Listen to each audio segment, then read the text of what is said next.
एक बार एक बहुत बड़ा बिजनेसमैन एक छोटे से गांव में जाता है। उसका प्लान होता है कि उस गांव में एक फैक्ट्री लगानी है। वो एक ऐसी जगह तक पहुंच जाता है जहां पर उसके सामने नदी होती है और उसके सामने गांव होता है। अब उसके पास में दो ऑप्शंस होते हैं। एक कि वो सड़क के रास्ते से घूम करके उस गांव तक पहुंचे, जिसमें करीब करीब 8 घंटे लगेंगे, क्योंकि डायरेक्ट कोई रास्ता नहीं है वहां तक पहुंचने का। दूसरा कि सिर्फ 20 मिनट में एक नाव में बैठ करके उस नदी को पार करके उस गांव तक पहुंच जाए। तो अपना टाइम बचाने के लिए उसने उस नाव में बैठने का डिसीजन लिया। वो नाव बहुत ही छोटी सी थी, जिसमें एक तरफ एक आदमी बैठा था जो कि नाव चला रहा था और दूसरी तरफ ये बिजनेसमैन बैठा हुआ था। तो नाव में बैठने की थोड़ी देर बाद उस बिजनेसमैन ने उस नाव वाले से पूछा, तुझे पता है तेरी नाव में कौन बैठा है? तो नाव वाले ने बड़े ही भोलेपन से कहा हाथ जोड़ करके, नहीं साहब मुझे नहीं पता आप कौन है। तो बिजनेसमैन बोला, अरे तू अखबार नहीं पढ़ता है क्या?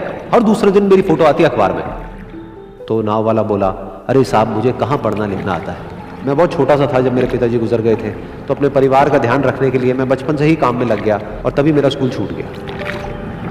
ये सुन करके उस बिजनेसमैन ने उसका मजाक उड़ाते हुए उसको कहा, तुझे पढ़ना लिखना तक नहीं आता है, ऐसी जिंदगी का क्या फायदा? ये सुन करके उस नाव वाले को बुरा तो लगा, लेकिन उसने कुछ नहीं कहा। थोड़ी देर बाद वो बिजनेसमैन उस नाव वाले से बोला, अभी कुछ ही दिन बाद ये जो सामने तू जमीन देख रहा है, यहां पर मेरी एक बहुत बड़ी फैक्ट्री होगी जहां पर हमारे ब्रांड की मिनरल वाटर की बॉटल्स बनेगी। उस नाव वाले को बात समझ नहीं आई। उसने कहा, क्या बनेगा साहब? तो बिजनेसमैन थोड़ा सा इरिटेट होकर के बोला कि हमारे यहाँ पर पानी की बोतलें बनेंगी जो तेरे गांव में नहीं बिकेगी, लेकिन शहरों में बहुत बिकती है। अरे कभी तू शहर गया होगा तो तूने देखी होगी पानी की बोतलें रखी होती है दुकानों पर।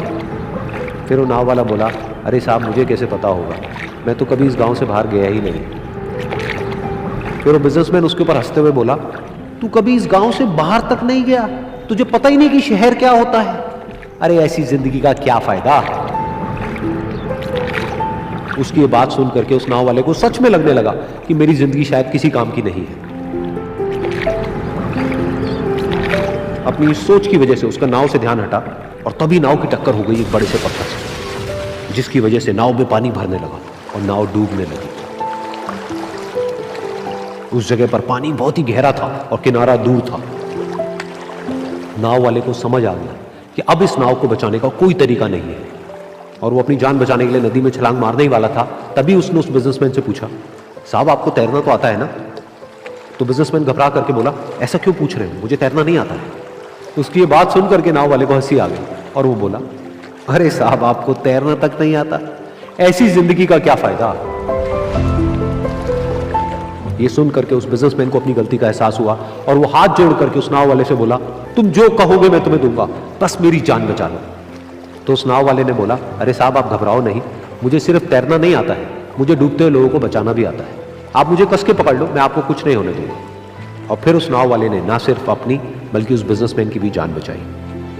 तो इस कहानी से हम एक बहुत बड़ी सीख ले सकते हैं कि हमें जिंदगी में कभी भी किसी का भी मजाक नहीं उड़ाना चाहिए या उसको अपने से कम नहीं समझना चाहिए, क्योंकि हमें नहीं पता कि हमें कब, कहां, कैसे, किसकी जरूरत पड़ जाए।